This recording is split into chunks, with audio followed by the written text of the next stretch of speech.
নমস্কার, স্কিল বাংলা চ্যানেলে আপনাদের সকলকে স্বাগত জানাই।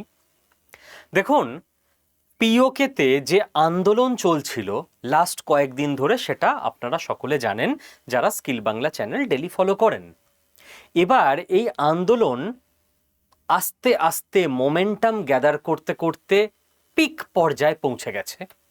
আন্দোলনকারীদের তরফ থেকে পাকিস্তান সরকারকে 48 ঘন্টার আলটিমেটাম দেওয়া হয়েছে 38টা দাবি সহ। মানে এই 38টা দাবি যদি 48 ঘন্টার মধ্যে, দুদিনের মধ্যে পাকিস্তান সরকার অ্যাকসেপ্ট না করে, তাহলে আন্দোলন অল আউট চলে যাবে, যে কোনো কিছু ঘটতে পারে পিওকেতে। এবার আমাদের বুঝে নিতে হবে তাহলে এই 38টা দাবি কি কি রয়েছে এবং পাকিস্তান সরকার এগুলোকে মানতে পারবে নাকি পারবে না।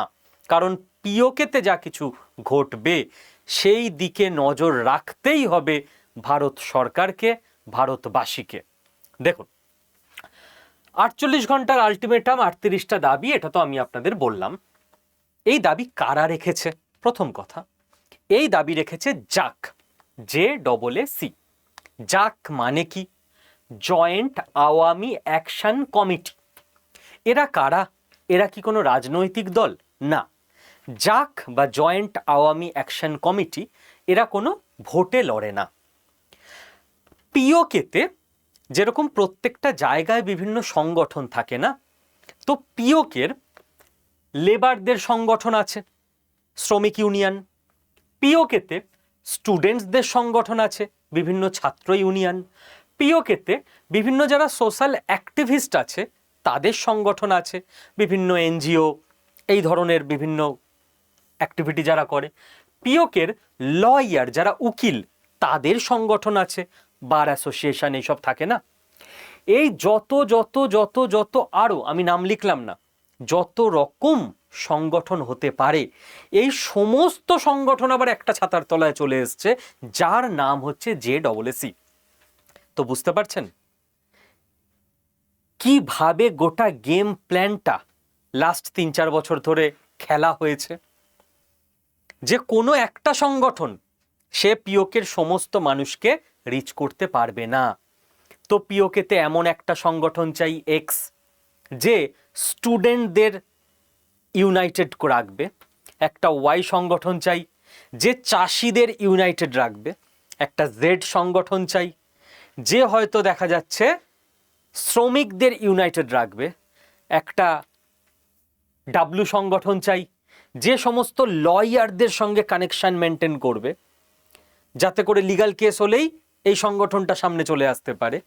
আর তারপর এই সব কটা সংগঠনের মাথাদের এক করে তৈরি হবে JAAC, গ্র্যান্ড প্ল্যান।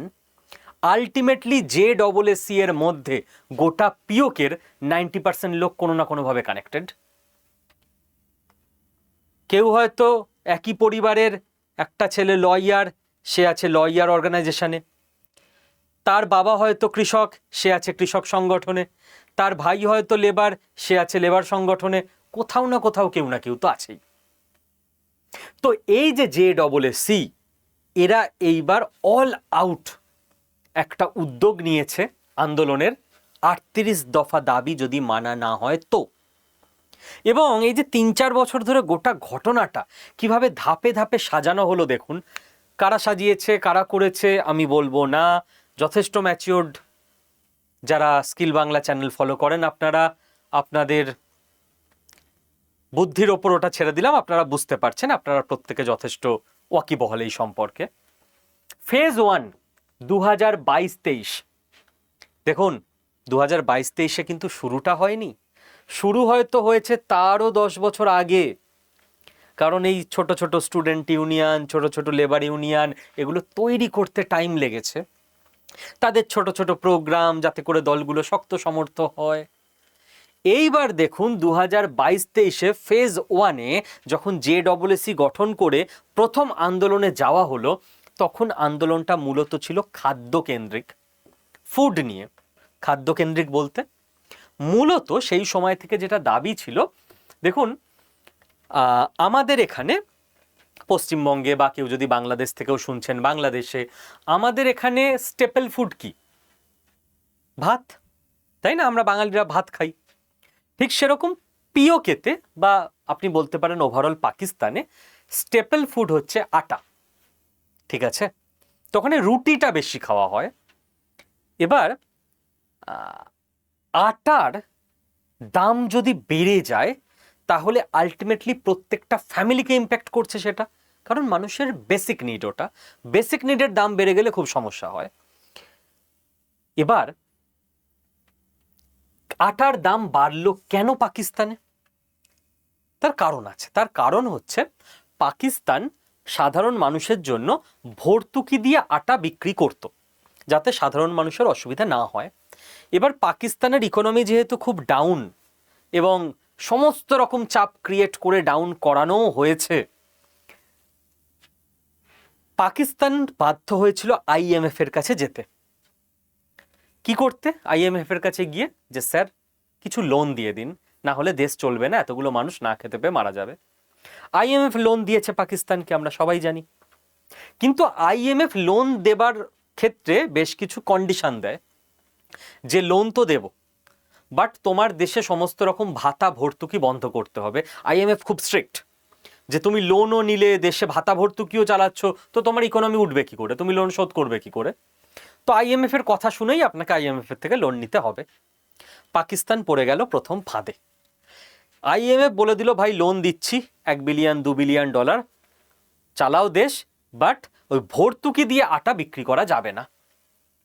তাহলে তো তুমি এই লোন নিয়ে আবার ভর্তুকি দিতে থাকবে, এতে একটা ট্র্যাপে পড়ে যাবে, তুমি লোন থেকে বেরোতেই পারবে না। যেই মুহূর্তে পাকিস্তান আইএমএফ এর এই চাপে আটার ওপর থেকে ভর্তুকি তুলে নিল, আটার দাম স্কাই রকেট হয়ে গেল।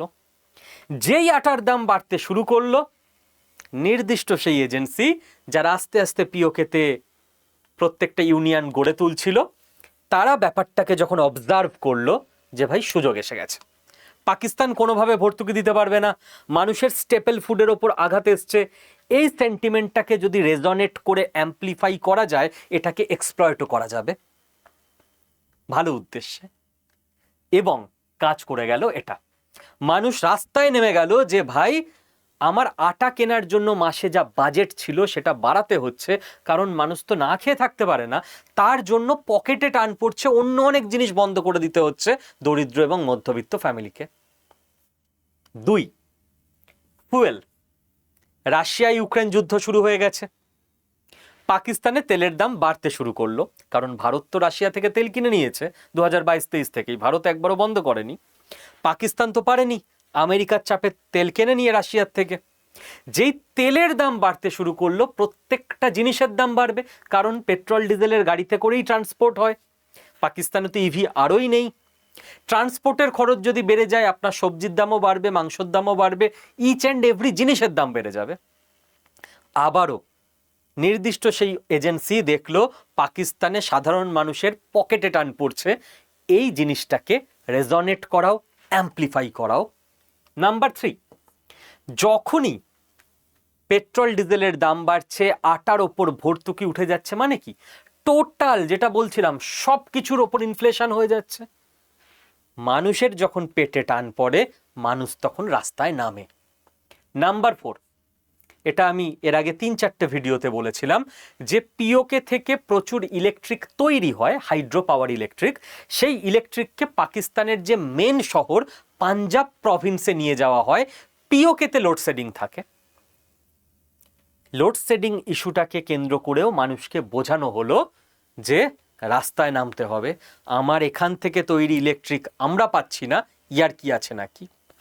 যখন এই আন্দোলন মোটামুটি সাকসেসফুল হলো এবং একটা অ্যাসিড টেস্ট হয়ে গেল যে টিম রেডি, পরের আন্দোলনে যাওয়া যেতে পারে, একটু রেস্ট নিয়ে প্রথম আন্দোলনের শিক্ষাগুলোকে গুছিয়ে নিয়ে আরেকটু পাকাপোক্তভাবে, তখন ফেজ 2 লঞ্চ হলো। আপনাদের মনে থাকবে কয়েক মাস আগে লঞ্চ হয়েছিল ফেজ 2। ওরা তো বলছে না ফেজ 2, আমরা ডিকোড করার জন্য বলছি। ফেজ 2তে কি করা হলো? ফেজ 2তে কিন্তু আস্তে আস্তে গোটা ব্যাপারটাকে পলিটিক্যাল করে দেওয়া হলো। তখন JAAC আন্দোলন শুরু করলো পাকিস্তানের করাপশনের ব্যাপারে। পাকিস্তানে সব থেকে বেশি করাপশন কারা করে? পাকিস্তান আর্মি। সোজাসুজি পাকিস্তান আর্মিকে টার্গেট। নাম্বার 2, আন্দোলন শুরু হলো পাকিস্তান গভর্নমেন্টের অ্যাকাউন্টেবিলিটি নিয়ে। অ্যাকাউন্টেবিলিটি কই? কি উন্নতি হচ্ছে? কত টাকা লাগছে? সোজাসুজি গভর্নমেন্টের সিস্টেমে আঙুল তোলা। এবং নাম্বার 3, এর সঙ্গেই কানেক্ট হয়ে গেল ফ্রিডম অফ স্পিচ। কারণ প্রথম আন্দোলনে যারা সামনের সারিতে ছিল, পাকিস্তানি সেনাবাহিনী এবং পুলিশ তাদেরকে গ্রেপ্তার করেছিল। তো ফেজ 2 এর আন্দোলনে এটা একটা ইস্যু হয়ে গেল যে তাহলে কি আমরা আমাদের প্রবলেম নিয়ে কথাও বলতে পারবো না, গ্রেপ্তার করা হবে। অর্থাৎ গ্রেপ্তার করে পাকিস্তান চাইছিল আন্দোলন থামাতে, গ্রেপ্তারের ইস্যুটাকে দিয়েই পরের আন্দোলনটাকে লঞ্চ করে দেওয়া হলো। এবং যখন দেখা গেল যে পরের আন্দোলনও নেক্সট লেভেল আন্দোলন, পলিটিক্যাল আন্দোলন, এখানে উত্তেজনা আরেকটু বেশি, এটাকেও সাকসেসফুল করে ফেলা গেছে। থার্ড যে আন্দোলন জাস্ট কয়েকদিন হলো লঞ্চ হয়েছে, ফেজ 3, একেবারে গভর্নেন্স কেন্দ্রিক। এখানে দুটো কথা বলা হচ্ছে। নাম্বার 1, পিওকের যে অ্যাসেম্বলি আছে সেখানে পাকিস্তানের বাকি অংশ মানে সেন্ট্রাল পাকিস্তান নিজেদের কোটায় সিট রিজার্ভ করে রেখে দিয়েছে, চলবে না। আপনি ভাবুন, ওয়েস্ট বেঙ্গল ইলেকশন হচ্ছে, দিল্লি থেকে সিট রিজার্ভ করা হয়েছে, যে ওয়েস্ট বেঙ্গলে 294টা সিট, তো এর মধ্যে 150টা সিটে দিল্লির লোকেরা গিয়ে লড়াই করবে, আমরাই এখান থেকে সিলেক্ট করে দেবো। আরে ওয়েস্ট বেঙ্গলের এমএলএ তো ওয়েস্ট বেঙ্গল থেকে হবে। তো এইবার টোটাল গভর্নেন্স নিয়ে, সংবিধান নিয়ে আন্দোলন, যে গোটা দেশের নিয়ম চেঞ্জ করো, আমাদের এখানকার লোক এখানকার প্রত্যেকটা ন্যায় নীতি ঠিক করবে, এখানকার এমএলএ এমপি হবে ইসলামাবাদ থেকে নয়, পাঞ্জাব প্রভিন্স থেকে নয়। এবং পুলিশ যাদের যাদের ওপর অত্যাচার করছে, পাল্টা তাদের ওপর যাতে ইনভেস্টিগেট করে সেই সমস্ত পুলিশদের ওপর নতুন করে অ্যাকশন নেওয়া যায় আইনি পথে, এবং এদের সাসপেন্ড করা যায়, এদের জেল হোক যাই হোক সেটা করা যায়, তার জন্য আন্দোলন শুরু হয়ে গেল। এবার আন্দোলন দেখুন আরো হাই এন্ডে চলে এলো, যেখানে পরিষ্কার এরা বলছে যে পিওকে পাকিস্তানের এতদিনের এই কন্ট্রোল এটাই আর মানবে না। আন্দোলনটা অনেক নিরীহ ছিল, আটার দাম বাড়ছে কেন সেটা নিয়ে শুরু হয়েছিল। তারও 5-10 বছর আগে কোনো একটা স্টুডেন্ট ইউনিয়ন গঠন করা হয়েছিল, কোনো একটা লেবার ইউনিয়ন গঠন করা হয়েছিল, যে এই আমাদের কলকারখানায় ছুটি ছাটা নিয়ে যাতে একটু ম্যানেজারের সঙ্গে নেগোসিয়েট করা যায়, এবং ঠিক প্ল্যান মাফিক এটাকে নিয়ে চলে আসা হয়েছে। পিওকেতে পাকিস্তানের কন্ট্রোল চলবে না এই জায়গায়। এর জন্য পেশেন্স দরকার হয়, ইন্টেলিজেন্স দরকার হয়, প্ল্যানিং দরকার হয়, প্রিপারেশন দরকার হয়। আশা করি বুঝতে পারছেন কি বলতে চাইছি। এবার দাবিটা কি? 38টা দাবিতে আমি যাচ্ছি না, ভিডিও অনেক বড় হয়ে যাবে। মেন 4টে দাবিতে চলে আসছি, বুঝে যাবেন যে পাকিস্তানকে কিভাবে ট্র্যাপ করে ফেলা হয়েছে, ওরা যেদিকেই যাক বিপদে পড়বে। প্রথম দাবি রাখা হয়েছে 38 দফায়, ইনফ্লেশন কন্ট্রোল করে দিতে হবে, আটার ওপর ভর্তুকি আবার চালু করতে হবে, ইলেকট্রিক বিল কমাতে হবে, ইলেকট্রিক পিওকেতেই বেশি দিতে হবে, কারণ পিওকের থেকে ইলেকট্রিক তৈরি হয়। ইকোনমি ডাউন, আটায় যদি ভর্তুকি দেয় তাহলে আর্মিকে মাইনে দিতে পারবে না, রোড তৈরি করতে পারবে না, মিসাইল বানাতে পারবে না। ভর্তুকি যদি দেয় আইএমএফ গলা টিপে ধরবে, জীবনে আর লোন দেবে না। আর ভর্তুকি যদি না দেয় তাহলে এই আন্দোলন আরো বড় হবে। যা কোন দিকে যাবি। নেক্সট দাবি করা হয়েছে যাদের বন্দি করা হয়েছে আন্দোলনের নেতাদের, তাদের রিলিজ করে দিতে হবে। যদি রিলিজ করে দেয় তাহলে নেতারা বেরিয়ে পরের আন্দোলনকে আরো আরো স্ট্রঙ্গার করে তুলবে, কারণ লিডার জানে কিভাবে লিড করতে হয়, তাদের একটা পপুলারিটি থাকে, রাইট? আর যদি তাদের ছাড়া না হয় তাহলে এখন যারা আন্দোলন করছে তারা বলে দিয়েছে আমাদের আন্দোলন আরো বিগার করে দেবো আমরা। যাও কোন দিকে যাবে? Next, control. বলা হয়েছে পিওকের ওপর থেকে বৈষম্যমূলক কন্ট্রোল তুলে নিতে হবে, পিওকে রিপ্রেজেন্টেশন পিওকেই করবে। যদি কন্ট্রোল তুলে নেয় তাহলে পাকিস্তানের সেন্ট্রালের রাতের ঘুম উড়ে যাবে, যে কন্ট্রোল চলে যাচ্ছে পিওকের ওপর থেকে আমাদের। এবার জানি না পিওকের লোকেরা কি করবে, 10 বছর পর পাকিস্তানের সঙ্গে থাকবে কি থাকবে না। আর যদি কন্ট্রোল জোর করে রেখে দেয় তাহলে এই আন্দোলন থামবে না, এই আন্দোলন আরো বড় হবে। Next, human rights. বলা হয়েছে যাদের যাদের বেআইনিভাবে আটক করা হয়েছে, মারধর করা হচ্ছে, অত্যাচার করা হচ্ছে, এর বিচার চাই, হিসাব চাই। যদি পাকিস্তান সরকার মাথা নত করে ক্ষমা চেয়ে নেয় তাহলে আন্দোলনকারীদের জয়, আন্দোলন আরো স্পিড পেয়ে যাবে, যে চলো পাকিস্তান সরকার আর আমাদের পেটাবে না আন্দোলন করলেও। আর যদি পাকিস্তান সরকার এই ডিমান্ড অ্যাকসেপ্ট না করে তাহলে আন্দোলনকারীদের রাগ আরো বেড়ে যাবে। যাও কোন দিকে যাবে? এবার আমাদের দেখার যে পাকিস্তান কতটা মানে কতটা না মানে। যদি না মানে এই প্রোটেস্টটা বিগার হয়ে আরো কোন দিকে যাচ্ছে, এবং পারফেক্ট টাইমে ভারতকে রেডি থাকতে হবে হেল্প করার জন্য। কি হেল্প আপনারা জানেন, আপাতত পিওকে পাকিস্তান থেকে বিচ্ছিন্ন করাটাই মানবতার জন্য হেল্প। তারপর আবার ধৈর্য, আবার কোনো একটা সময় যদি উপযুক্ত সময় আসে পিওকে ভারতের সঙ্গে মার্চ করে নেওয়া। আপাতত পাকিস্তান থেকে বিচ্ছিন্ন করা, এটা মেন টার্গেট। টোটাল জিনিসটা বোঝাতে পারলাম আশা করি আপনাদেরকে। এবারে আমি আপনাদের রিকোয়েস্ট করব 2 মিনিট আমাকে দেওয়ার জন্য, কারণ অনেক মানুষ আপনারা বুঝতে পারেন না এনরোল করার পর যে ক্লাসটা কি করে করবেন। তো তাদের জন্য আজকে আমি বলে দিচ্ছি যে ক্লাসটা কি করে করবেন। ঠিক আছে, দেখুন, আপনারা যারা আমাদের স্পোকেন ইংলিশের কোর্সে এনরোল করেছেন, 14ই জুলাই থেকে ক্লাস স্টার্ট, একদম ইজি প্রসেস, আমি আছি, দায়িত্ব নিয়ে বুঝিয়ে দেবো, বুঝে নিন। আপনি আপনার ফোনে আড্ডা 24/7 অ্যাপটা ইনস্টল করেছেন, ভর্তি হওয়ার সময় নিশ্চয়ই করেছেন। না করে থাকলে গুগল প্লে স্টোর থেকে আড্ডা 24/7 অ্যাপটা ইনস্টল করে নিন। ঠিক আছে, বাড়িতে কেউ থাকবে ইয়াং সদস্য যারা একটু সিনিয়র, তাদের বলছি তার হেল্প নিয়ে নিন। ইনস্টল করার সময় আপনি সিলেক্ট করবেন, আপনাকে ক্যাটাগরি দেবে স্টেট এক্সাম এবং তারপর ওয়েস্ট বেঙ্গল।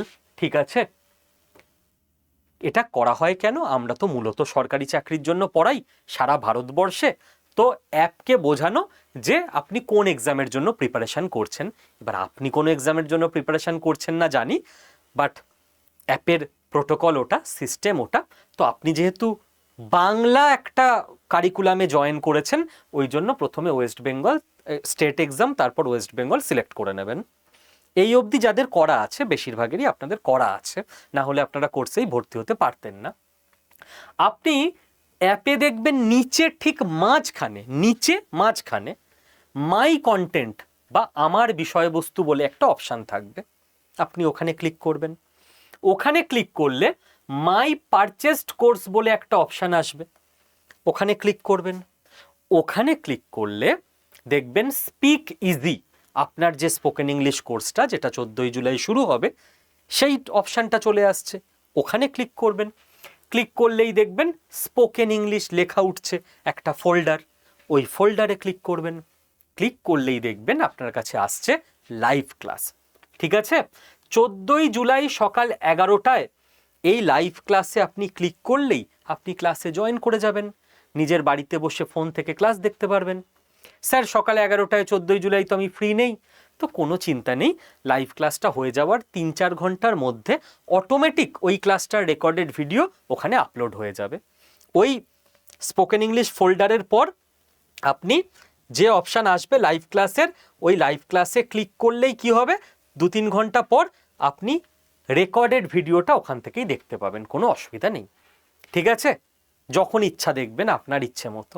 তো এই তো স্টেপ, যে কেউ বুঝতে পারবেন, একদম ঠান্ডা মাথায় রিল্যাক্সে সবাই ক্লাসে জয়েন করতে পারবেন, কোনো অসুবিধা নেই। বাই চান্স আপনার কোনো অসুবিধা হলো, এটা দেখার পরও তার জন্য আমাদের সাপোর্ট টিম আছে, আপনাদের ঘাবড়ানোর কোনো দরকার নেই, আমরা আছি, আমরা লাস্ট অবধি হ্যান্ড হোল্ড করবো আপনাদের, ঠিক আছে? এইটা আমার পার্সোনাল টিমের ফোন নাম্বার 9650634247। কেউ এনরোল করতে চাইলে আমি সবসময় কি বলি আপনাদের, এই নাম্বারে ফোন করে 1 প্রেস করবেন, ঠিক আছে? কেউ যদি এনরোল করতে চান নতুন করে, এখনো যদি কেউ চান করতে পারেন। আর এনরোল করার পর আপনার কোনো অসুবিধা হচ্ছে ক্লাস খুঁজে পেতে, কিছু বুঝতে, তখন এই নাম্বারেই কল করে আপনি 2 প্রেস করবেন, তাহলেই হবে, ঠিক আছে? পুরো আমরা অ্যাক্টিভ আছি, আমাদের সাপোর্ট টিম অ্যাক্টিভ আছে, কোনো চিন্তা নেই। লাস্ট স্টুডেন্ট পর্যন্ত আপনারা যাতে প্রত্যেকে ক্লাস করতে পারেন সেটা আমরা নিশ্চিত করব। প্রথম হয় কি, সবাই প্যানিক করে প্রথম ক্লাসে, বুঝে উঠতে পারে না কোথায় ক্লিক করব। 10:59 অবধিও দেখবেন 1000 জন ক্লাসে থাকলে 990 জন প্যানিকড, আমি ক্লাস পাবো তো, আমি ক্লাস পাবো তো। এবার আপনার কাছে এটা হয়তো প্রথম অনলাইন ক্লাস, আপনি ওই জন্য প্যানিকড। এবার আমাদের কাছে এরকম লাখ লাখ স্টুডেন্ট বছরের পর বছর অনলাইনে পড়ছে, তো আমরা প্যানিকের কোনো কারণ নেই। ঠিক দেখবেন ওইটাই 10 মিনিট পর 11:09 ক্লিক করতে করতে সবাই ঢুকে গেছে। ওই জন্য প্রথম ক্লাসে টিচার 5-7 মিনিট পরেও শুরু করে, জানে একটু ঢুকতে প্রথম দিন সময় লাগবে। ও দেখবেন 1000 জনের মধ্যে 950 জনের প্রবলেম ওই 10 মিনিটে তারা নিজেরাই স্টেপ বাই স্টেপ এগুলো ক্লিক করে করে সলভ করে ফেলেছে। আর যে 50 জন থাকবেন ফোন করবেন, 1-1.5 ঘন্টার মধ্যে সব সলভ হয়ে যাবে। ওকে, ভালো থাকবেন প্রত্যেকে।